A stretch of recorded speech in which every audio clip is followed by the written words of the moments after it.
कभी सोचकर देखिए, आप किसी होम्योपैथ के पास गए हों और उन्होंने आपसे एक बड़ा ही हैरान करने वाला सवाल पूछ लिया हो।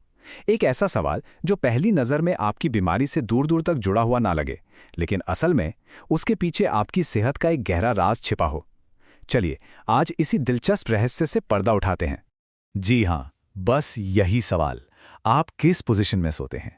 पीठ के बल, पेट के बल, या शायद करवट लेकर? सुनने में तो ये बहुत ही मामूली सा सवाल लगता है ना? लेकिन होम्योपैथी की दुनिया में ये एक बहुत ही पावरफुल डायग्नोस्टिक टूल है। और हाँ, अगर आपके मन में भी ये ख्याल आ रहा है कि अरे, मेरे सोने के तरीके का मेरे सिरदर्द या पेट दर्द से क्या लेना देना है, तो ऐसा सोचने वाले आप अकेले नहीं हैं। लेकिन सच तो ये है कि इनमें एक बहुत ही गहरा कनेक्शन है, और आज हम इसी कनेक्शन को समझने वाले हैं। तो चलिए इस राज से पर्दा उठाते हैं। आखिर ये सवाल पूछा ही क्यों जाता है? क्योंकि ये आपके शरीर की एक सीक्रेट लैंग्वेज को डिकोड करने की चाबी है। एक ऐसा सुराग जो आपकी अंदरूनी हालत के बारे में तब सबसे ज्यादा बताता है जब आपको खुद भी होश नहीं होता, मतलब जब आप सो रहे होते हैं। होम्योपैथी में इस चीज को एक नाम दिया गया है, पोजिशनल प्रेफरेंस, यानी आपकी पसंदीदा सोने की पोजीशन। इसे एक जनरल सिम्टम या सामान्य लक्षण माना जाता है। इसका मतलब ये हुआ कि ये किसी एक खास बीमारी से जुड़ा हुआ नहीं है, बल्कि ये आपकी ओवरऑल हेल्थ और आपके पूरे शरीर की बनावट के बारे में बताता है। सोचिए, जब हम सो रहे होते हैं तो हमारा कॉन्शियस माइंड जो हमेशा सोचता रहता है वो तो आराम कर रहा होता है, और कंट्रोल किसके हाथ में होता है? हमारे सबकॉन्शियस माइंड के। उस वक्त आपका शरीर जो पोजीशन अपने आप ले लेता है ना, वो आपकी फिजिकल और इमोशनल स्टेट का एक बिल्कुल सच्चा आईना होता है। और बस यही वजह है कि एक अनुभवी होम्योपैथ के लिए ये जानकारी किसी सोने की खान से कम नहीं है। ये आगे के इलाज के लिए एक रोडमैप की तरह काम करती है। ये उन इशारों को सामने लाती है जो शायद मरीज खुद बोलकर कभी बता ही ना पाए।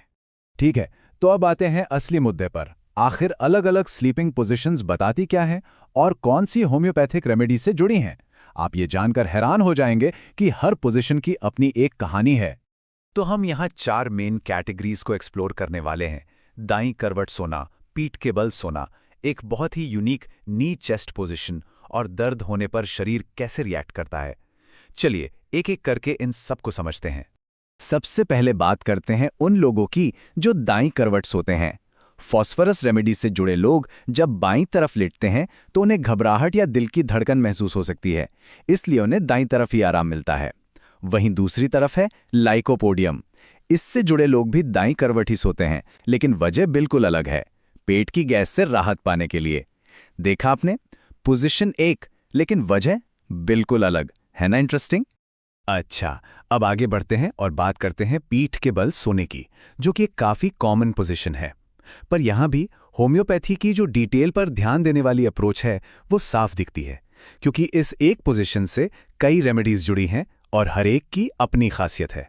पल्सटिला टाइप के लोग अक्सर अपने सिर के ऊपर हाथ रखकर सोते हैं और उन्हें ताज़ी खुली हवा चाहिए होती है। बंद कमरे में उनका दम घुटता है। फिर है आर्सेनिकम एल्बम टाइप, जिन्हें ऊंचे तकिए की ज़रूरत होती है और वो अक्सर आधी रात को बेचैनी से जाग जाते हैं। और नक्सवोमिका, वो सुबह 3 बजे के बाद जाग जाते हैं और उनके दिमाग में काम के ख्याल घूमने लगते हैं। देखिए, हर रेमेडी का अपना एक अलग ही स्लीप पैटर्न है।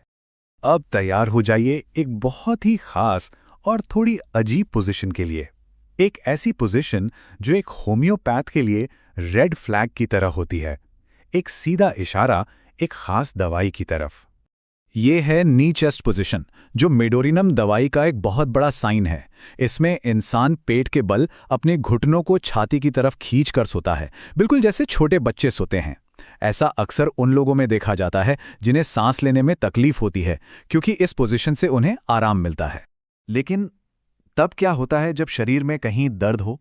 क्या तब भी हम अपनी पसंदीदा पोजीशन में ही सोते हैं?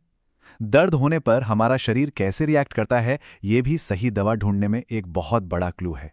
यहां हम 2 बिल्कुल ऑपोजिट रेमेडीज देखेंगे। ब्रायोनिया का सिंपल सा प्रिंसिपल है प्रेशर से आराम। तो जहां दर्द हो रहा है, मरीज उसी तरफ दबाव डालने के लिए लेट जाएगा। और इसके ठीक उल्टा है बेलाडोना। इससे जुड़े मरीज को दर्द वाली जगह पर हल्का सा टच भी बर्दाश्त नहीं होता, उस पर लेटना तो बहुत दूर की बात है। तो अब तक हमने देखा कि सोने की पोजीशन एक कितना जरूरी सुराग है। लेकिन एक बात हमेशा याद रखनी जरूरी है, ये पूरी कहानी नहीं है। ये तो बस एक बड़ी सी पजल का एक छोटा सा पीस है। एक अच्छा होम्योपैथ सिर्फ पोजीशन नहीं बल्कि नींद से जुड़ी और भी चीजों पर गौर करता है। जैसे लेकेसिस रेमेडी के मरीज की तकलीफ सोने के बाद बढ़ जाती है। इग्नेशिया, जो अक्सर दुख से जुड़ी है, उसके मरीज नींद में गहरी आहें भरते हैं। और अमोनियम कार्ब से जुड़े लोग सुरक्षा की भावना के लिए अपने पेट के बल सो सकते हैं। और ये सब बातें हमें सबसे ज़रूरी पॉइंट पर लाती हैं। देखिए, स्लीपिंग पोजीशन एक बहुत वैल्यूएबल जानकारी है, इसमें कोई शक नहीं। लेकिन सही दवा का चुनाव हमेशा टोटलिटी ऑफ सिम्टम्स यानी लक्षणों की समग्रता के आधार पर होता है। इसका मतलब है कि डॉक्टर आपके सभी लक्षणों को एक साथ देखता है, फिजिकल, मेंटल और इमोशनल। इसलिए सिर्फ इस एक जानकारी के आधार पर खुद से कोई भी दवा लेना बिल्कुल भी समझदारी नहीं है। तो अगली बार जब आप सोने के लिए जाएं तो इस बात को जरूर याद रखिएगा, आपका बिस्तर सिर्फ आराम करने की जगह नहीं है। ये एक आईना है जो चुपचाप आपकी हेल्थ और आपकी इमोशनल स्टेट की कहानी बता रहा है। आप जिस पोजीशन में सोते हैं वो आपके शरीर और मन के बीच एक साइलेंट कन्वर्सेशन है, एक शांत बातचीत। सवाल बस इतना है कि क्या आप सुनने के लिए तैयार हैं कि आपका शरीर आपसे क्या कहना चाह रहा है।